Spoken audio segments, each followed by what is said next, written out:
Imagine you are one of 5,000 people living inside a structure that will not touch land for the next 7 months. A structure that generates its own electricity, manufactures its own oxygen-enriched ventilation, desalinates its own drinking water, and feeds its population 3 times a day without a single delivery truck, a single power line, or a single municipal system connecting it to the civilization it left behind. And now imagine that inside this structure, in berthing spaces no larger than a suburban walk-in closet shared among 25 people, in passageways lit by fluorescent panels running 24 hours a day, with no visible sunrise and no visible sunset, in a world where the boundary between Tuesday and Wednesday is defined only by a watch rotation schedule, rather than any natural marker of time, 5,000 human beings must find a way to coexist, to cooperate, to subordinate personal frustration, cultural difference, fatigue, and rank resentment to the operational demands of a nuclear-powered warship that cannot afford, under any circumstances, the kind of social breakdown that would compromise the systems keeping all of them alive. And here is the question that defines everything aboard USS Gerald R. Ford. When 5,000 people are sealed inside an engineered environment with no exit, no escape valve, no ability to simply leave, no option to take a walk outside, no coffee shop around the corner, no private room, no personal space beyond a rack roughly 6 feet long and roughly 24 inches wide, how does a civilization this dense, this compressed, and this operationally unforgiving actually manage the inevitable friction of human conflict? And why does the answer to that question depend less on psychology than it does on engineering? The first thing most civilians fail to understand about conflict management aboard USS Gerald R. Ford is that it does not begin in a counselor's office or in a commanding officer's disciplinary hearing. It begins in the design itself, in the physical and systemic architecture of the ship, in decisions made by naval engineers and human factor specialists years before the first sailor ever stepped aboard, because the ship's designers understood something fundamental about human behavior under sustained confinement. Most interpersonal conflict does not originate in personality difference or moral failure. It originates in systemic stress, in fatigue compounded by noise, in hunger compounded by schedule disruption, in minor irritations amplified by the total absence of private recovery space, and if the environment generating that stress can be controlled with sufficient precision, the frequency and severity of interpersonal conflict can be reduced to a statistically manageable level before a single human intervention is ever required, which means that aboard USS Gerald R. Ford, the primary conflict management system is not a behavioral program. It is the ship's environmental control infrastructure, its food distribution architecture, its berthing assignment logic, its lighting systems, its ventilation engineering, and the structured predictability of its daily operational rhythm, all of which function as a continuous, invisible social stabilization layer operating beneath every human interaction on the ship, begin with something as apparently mundane as berthing assignment, because the decision of who sleeps near whom, which departments are housed in which compartments, and how physical proximity is managed across a crew of 5,000 is not an administrative convenience aboard USS Gerald R. Ford. It is a deliberate conflict reduction strategy engineered into the ship's layout from the initial design phase. Because when human beings share a sleeping space the size of a shipping container for months at a stretch, the most powerful determinant of conflict frequency is not personal incompatibility, but schedule misalignment, the scenario in which one sailor is trying to sleep, while another is preparing for a 12-hour shift, in which the noise of movement, equipment, and conversation in a shared berthing space repeatedly interrupts the sleep of someone whose next shift begins in 4 hours. And the designers of USS Gerald R. Ford address this not by attempting to eliminate noise, which is physically impossible on a nuclear-powered aircraft carrier, but by organizing berthing assignments along shift rotation logic, grouping crew members with synchronized sleep and work cycles into shared compartments wherever operational structure permits, which does not eliminate conflict, but removes one of its most consistent triggers. Because fatigue is not merely a comfort issue aboard this ship, it is a safety-critical variable. And a sailor who has been repeatedly woken during recovery sleep does not merely become irritable, they become operationally degraded. 8 years less capable of executing complex technical tasks, more reactive under pressure, and more likely to generate or escalate interpersonal friction in ways that cascade outward through their work section. This is where the technology becomes genuinely critical, because the lighting systems aboard USS Gerald R. Ford are not simply a matter of visibility. They are a biological management tool, and the distinction matters more than most civilians would assume, because the ship runs on a 24-hour operational cycle with no natural light penetration into the interior compartments where most of the crew lives and works, which means that left unmanaged, the circadian rhythms of 5,000 human beings would gradually desynchronize from both each other and from the operational schedule of the ship, producing a population in a continuous state of biological jet lag, chronically impaired in mood regulation, impulse control, and social tolerance, the precise cluster of functions most critical to conflict suppression in a high-density environment.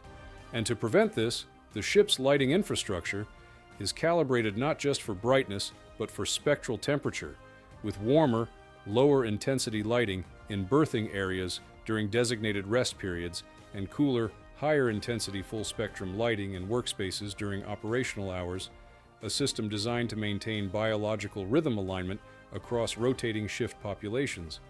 Because a crew whose cortisol cycles and melatonin production are reasonably synchronized to their work schedules is, at the biochemical level, a crew with higher frustration tolerance, lower impulsivity, and greater capacity for the kind of sustained cooperative behavior that 5,000 people sharing a confined space absolutely require.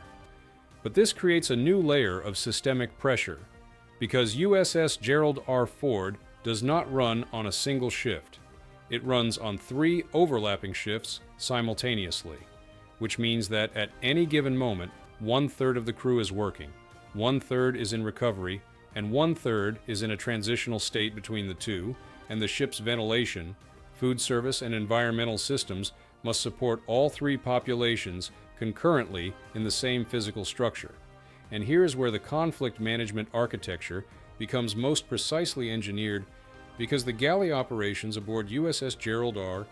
Ford are not simply a food service function. They are a social regulation mechanism, and the ship's ability to provide hot, nutritionally adequate meals on a continuous, staggered schedule to a population rotating through work cycles at irregular hours is one of the most consequential conflict suppression systems on the vessel, because food access disruption is among the fastest and most reliable generators of social friction in any high-density confinement environment. And the ship's designers and logistics planners built the Ford's galley infrastructure with sufficient redundancy and throughput capacity to ensure that no sailor, regardless of shift rotation, goes more than a predictable number of hours without access to a meal, because a hungry sailor is not merely uncomfortable. A hungry sailor is a cortisol elevated, a threat response primed human being in a space with no exit, surrounded by other human beings under equivalent or greater pressure, and the conditions for conflict escalation under those circumstances require no additional catalyst. Here is what most civilians never consider. The ventilation system aboard USS Gerald R. Ford is also a conflict management system, not metaphorically, but mechanically, because the air quality in a sealed environment carrying 5,000 people accumulates carbon dioxide, humidity, biological particulates, and thermal load at rates that have measurable neurological consequences, and elevated CO2 concentrations in confined spaces are directly correlated with increased irritability, reduced cognitive flexibility, and diminished capacity for what behavioral researchers describe as perspective taking, the cognitive function that allows individuals to de-escalate rather than match aggression, which means that the Ford's HVAC engineering is maintaining not just atmospheric breathability, but the neurological baseline conditions required for social cooperation. And the system operates with redundant blower units, backup filtration stages, and continuous atmospheric monitoring precisely because a ventilation failure aboard USS Gerald R. Ford is not classified as a comfort failure. It is classified as a life safety event, one that would within hours begin degrading the cognitive and behavioral capacity of the entire crew simultaneously, creating a population-wide increase in conflict probability at the exact moment when damage control and system restoration would require maximum cooperative behavior. The formal conflict resolution architecture aboard USS Gerald R. Ford operates within this engineered environmental baseline, and it is structured in layers that mirror the ship's own redundancy philosophy, because the naval systems analysts who designed the ship's human management protocols understood the same principle that governs its mechanical systems. No single intervention layer should be required to handle a load it was not designed for, which means conflict is intended to be intercepted and resolved at the lowest possible level of the hierarchy before it reaches a point where it requires command-level intervention. And the first layer of that hierarchy is the work section itself, the immediate peer group, the shared technical space where sailors spend the majority of their operational hours, because the Ford's departmental structure is deliberately designed to build functional interdependence within small units where the performance of each individual directly affects the operational capacity of every other member of the group, and this interdependence creates a social pressure toward conflict resolution that does not originate from authority but from shared consequence. Because when your berthing neighbor's fatigue degrades their performance on a system you both depend on, the motivation to resolve friction with them is not moral, but practical. And practical motivation is structurally more durable than moral motivation in a high-stress, high-fatigue operational environment. The second layer is the Chief Petty Officer Corps, which aboard USS Gerald R. Ford functions as a semi-autonomous conflict resolution infrastructure operating between the enlisted population and the commissioned officer chain of command. And the chiefs are specifically trained not as disciplinarians, but as systems integrators of human behavior, individuals whose primary function is to identify friction at the earliest detectable stage and apply the lowest force resolution possible before pressure accumulates to the level where it requires formal administrative action. And the reason this layer exists as a distinct structural element rather than simply relying on commissioned officer oversight is the same reason the ship maintains backup electrical generation, because a single-layer system will eventually be overwhelmed, and the consequences of that failure in a confined population of 5,000 under sustained operational pressure are not recoverable quickly, and the Ford's designers understood that social systems, like mechanical ones, require the same redundancy logic that governs every other critical function aboard the ship. Formal behavioral health infrastructure represents the third layer, and aboard USS Gerald R. Ford, this is not a peripheral service. It is an operationally critical system. Because the ship carries behavioral health specialists whose function is not primarily therapeutic in the civilian sense, but preventive in the engineering sense, identifying individuals whose stress load has reached a level where conflict generation becomes probabilistically elevated, intervening before that probability converts to incident, and managing the reintegration of sailors returning from disciplinary processes in ways that do not permanently degrade their work section's cohesion, and the behavioral health program is integrated with the ship's medical department rather than operating independently, because the Ford's medical infrastructure recognizes that psychological health and physical health are not separate domains in a sealed environment. They are the same domain, and a sailor whose untreated anxiety is generating repeated interpersonal incidents is consuming command attention, reducing work section efficiency, and creating cascading risk in a system that cannot afford unplanned load increases anywhere in its operational structure. And this is where isolation changes everything, because the conflict dynamics aboard USS Gerald R. Ford are not static across a deployment. They evolve with a predictable pattern that behavioral researchers have documented across multiple carrier deployments,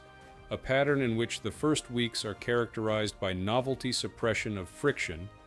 the middle weeks by accumulated fatigue and the erosion of social tolerance, and the final weeks by the dual pressure of operational tempo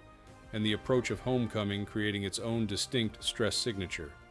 And the ship's command structure is trained to recognize this temporal pattern, and adjust the intensity and format of conflict management interventions accordingly,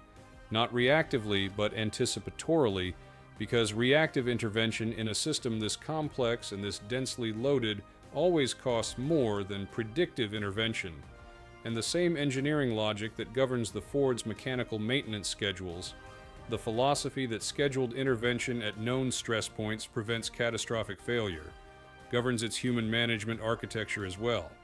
What USS Gerald R. Ford ultimately demonstrates is that conflict management in a self-contained engineered civilization of this scale is not a separate function layered on top of the ship's operational systems. It is embedded within them, distributed across the ventilation logic, the lighting calibration, the berthing assignment architecture, the galley throughput design, the departmental interdependent structure, and the layered human intervention hierarchy, all operating simultaneously as a single integrated stabilization system whose purpose is to maintain sufficient social coherence in a population of 5,000 people sealed inside a nuclear-powered structure for months at a time, that the technical systems keeping them alive can continue to be operated by human beings still capable of operating them, and what remains unresolved, what the ship's designers built the system around but cannot fully engineer away, is the irreducible variable at the center of every conflict equation aboard USS Gerald R. Ford, which is the question of what happens when the environmental controls hold, the food supply holds,